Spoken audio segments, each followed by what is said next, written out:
think that kind of leads us into, I guess, another discussion point, which is, how did you find out about Whānau Support and kind of what drew you to it? How did you find out about Yellow Brick Road?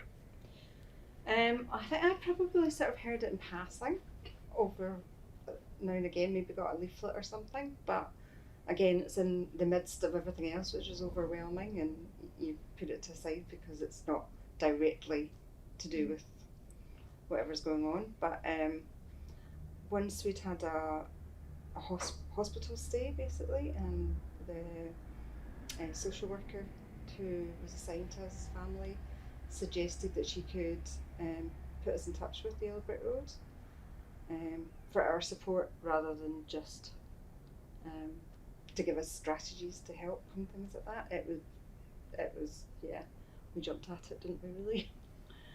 Yeah, I think for me, it would be the last thing in the world that I would do. It's just not sort of really my sort of what I would do. But we tried, in our mind, we tried everything and nothing had worked, and I was really starting to feel under a lot of pressure. Sort of my sort of reservoir was full, and it didn't take very much for it to overflow. So I think at that point it was just a case, well, let's just try it. Got absolutely nothing to lose. Let's just try it, and it's literally turned things around for us.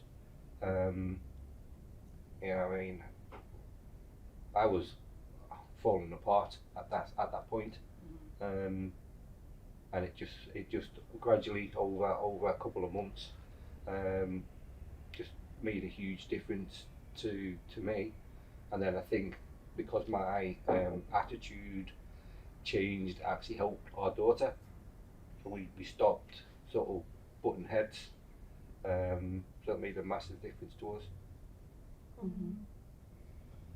Yeah, in fact, it's just such a shame that it's support we couldn't have got earlier on, or we probably could have got some support earlier on, but we didn't recognise that how important it could be and how helpful it could be. And I suppose if and at that point we would have had to have reached out, which you just don't do as parents when you're dealing with so many other things, I suppose. So the fact that's why we really like when other providers make referrals, because families often don't get in touch with us until things get really bad. And if we can get in there quite early and start, giving you guys good self-care tips and letting you know things that it's not your fault that things are going wrong, and all the different ways that you can take care of yourselves, it hopefully leads to less stress and less trouble. So we're always excited when we get referrals, really, because it's a point of contact where people are ready to look at getting support. And I think for parents as well, there's a huge guilt behind the fact that your child's struggling so much, or your family member's struggling so much, and you're not being able to help them as much as you'd like to, and you feel like you're failing. So part of you doesn't want to admit that. But it was definitely great to be referred. So you felt quite a bit of, with that, I guess, stigma that you felt, do you reckon that if you'd just been given the brochure, do you reckon you would have made contact? Or? As I say, I think I probably had a brochure before that. Right. And it was just in passing. It was there, but I don't. It's kind of, and plus at that point, everything's just too much. It's just one more thing to do. So many things that you're dealing with at that point that are got more priority for you. You feel it's more of a priority, but something like that, it's just like, oh, I've not got time for that. So the fact that somebody else says, I'll do that for you. It's just going back to what I said before. Once we got the diagnosis, we were overwhelmed with the different levels of support that we were being offered. And the Yellow Brick Road what probably was offered at that time, but at that point we were just focused on like basically so it was just a case of it didn't actually really sink into us what that actually meant. I'm sure someone said, oh, Yellow Brick Road, and what's that? Oh, it's helpful for you guys. And So we don't need that. We need help. Mm. Well, And I think also, like, for quite a few families as well, there's this sense of, I guess, let's kind of shut everything else down, focus on this, get this done as soon as we can, and almost treating it like a sprint, where it's like, get this done Yeah. as soon as possible, That's true. and, Well, get it done and over with. That's the way we do work with now at the moment, isn't it? Yeah, if we focus on that one thing now, get that cleared up, and then we'll move on to something else, and then we'll do that. But yeah, Rather than being like, actually, this is a bit more of a marathon. I actually have to be pacing myself and looking after myself, taking a few breaks here and there. yeah. well, yeah. Well, I mean, that's it. If you realised it was a long-term thing that you probably would look at it in a different way.